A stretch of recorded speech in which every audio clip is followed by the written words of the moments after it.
Jafar express hijack ఎపిసోడ్లో ఆఫ్ఘనిస్తాన్ తాలిబాన్ల హస్తం ఉందా? కాబూల్ నుంచే హైజాక్ మెషిన్ను ఆపరేట్ చేశారా? త్వరలో ఇదే సీన్ ఖైబర్ పఖ్తూన్ఖ్వా సింధ్ ప్రావిన్స్లోనూ రిపీట్ కానుందా? ఈ ప్రశ్నలకు సమాధానం అవుననే వినిపిస్తోంది. జాఫర్ ఎక్స్ప్రెస్ హైజాక్ ఎపిసోడ్లో బలూచ్ లిబరేషన్ ఆర్మీ ఫైటర్లు శాటిలైట్ ఫోన్లు ఉపయోగించారట. కాబూల్ నుంచే కమాండ్స్ తీసుకుంటున్నట్లు పాకిస్తానీ ఇంటెలిజెన్స్ వర్గాలు ప్రకటించాయి. అదే నిజమైతే జాఫర్ ఎక్స్ప్రెస్ హైజాక్ అనేది అసలు విషయమే కాదు. ఇస్లామాబాద్కు అసలు సమస్యలన్నీ మున్ముందే ఉంటాయి. ఎందుకంటే ఆఫ్ఘాన్ తాలిబాన్ల వ్యూహాలకు పసిగట్టడం ఇంపాసిబుల్. సింపుల్గా చెప్పాలంటే ఇస్లామాబాద్కు అసలు సిస్సలు సవాళ్లు ఇప్పటి నుంచే మొదలు కాబోతున్నాయి. ఇంతకు ఆఫ్ఘాన్ తాలిబాన్లకు బలూచ్ లిబరేషన్ ఆర్మీకి అండగా నిలవాల్సిన అవసరం ఏముంది, ఏమొచ్చింది? ఈ మద్దతు వెనుక ఖైబర్ పఖ్తూన్ఖ్వాను ఆక్రమించుకునే స్ట్రాటజీ ఉందా? ఇవాల్టి టాప్ స్టోరీలో చూద్దాం. Motive of our attack was very clear.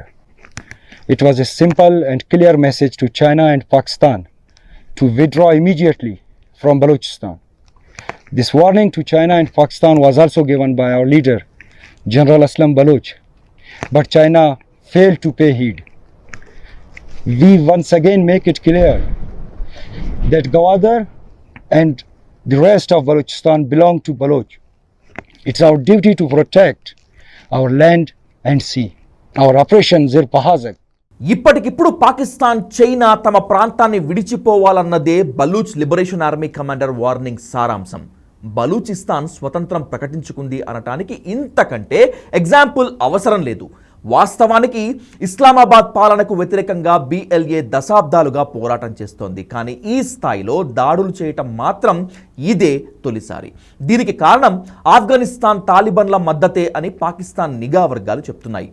BLA ఫైటర్లు ఉపయోగించిన శాటిలైట్ ఫోన్ల లొకేషన్ ఆఫ్ఘాన్లో గుర్తించినట్లు కూడా ప్రకటించింది. కానీ బలూచ్ లిబరేషన్ ఆర్మీకి మద్దతిస్తే ఆఫ్ఘనిస్తాన్ తాలిబాన్లకు వచ్చే లాభమేంటి? అక్కడే ఉంది అసలు మెలిక.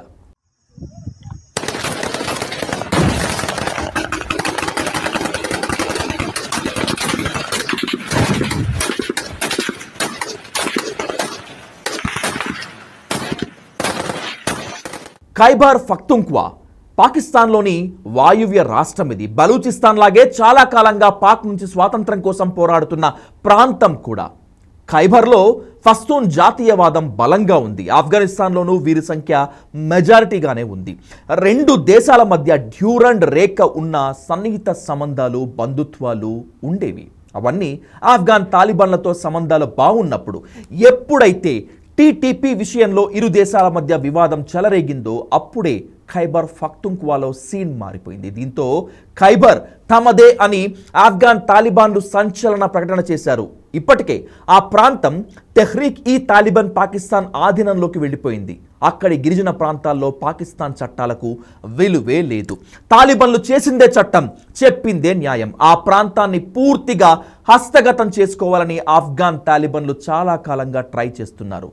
ఇందులో భాగంగానే BLAకు మొదట మద్దతిచ్చి తర్వాత ఖైబర్ పఖ్తూన్ఖ్వా కోసం వారి మద్దతు తీసుకోవాలని ప్లాన్ చేశారనుకోవచ్చు. అయితే ఇక్కడితో అంతా అయిపోయినట్లు కాదు. ఎందుకంటే బలూచ్ లిబరేషన్ ఆర్మీ మరో ప్రాంతానికి మద్దతు ఇవ్వాల్సి ఉంటుంది. ఆ ప్రాంతం పేరు సింధ్.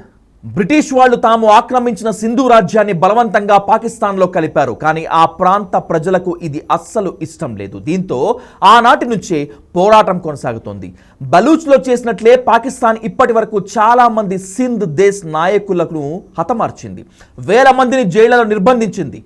ప్రభుత్వ అణిచివేతకు వ్యతిరేకంగా సింధ్ దేశ్ పీపుల్స్ ఆర్మీ లాంటి సంస్థలు పోరాటం కొనసాగిస్తూ వచ్చాయి. ఆ పోరాటానికి బలూచ్ లిబరేషన్ ఆర్మీ ఊపిరిలూదింది. ఫలితంగా ఓ అగ్రిమెంట్ ప్రకారం బలూచ్ వేర్పాటువాద గ్రూపులు, సింధ్ దేశ్ వేర్పాటువాద గ్రూపులు చేతులు కలిపాయి. ఒప్పందం ప్రకారం బలూచిస్తాన్కు స్వాతంత్రం సాధించుకున్న తర్వాత సింధ్ దేశం కోసం భీకర పోరు మొదలవుతుంది. బలూచ్ లిబరేషన్ ఆర్మీ సహా బలూచిస్తాన్ వేర్పాటువాద గ్రూపులన్నీ సింధ్ స్వేచ్ఛ కోసం పోరాటం చేస్తాయి. అదే జరిగితే పాకిస్తాన్ కథ ముగిసిపోవటానికి ఎంతో సమయం పట్టదు.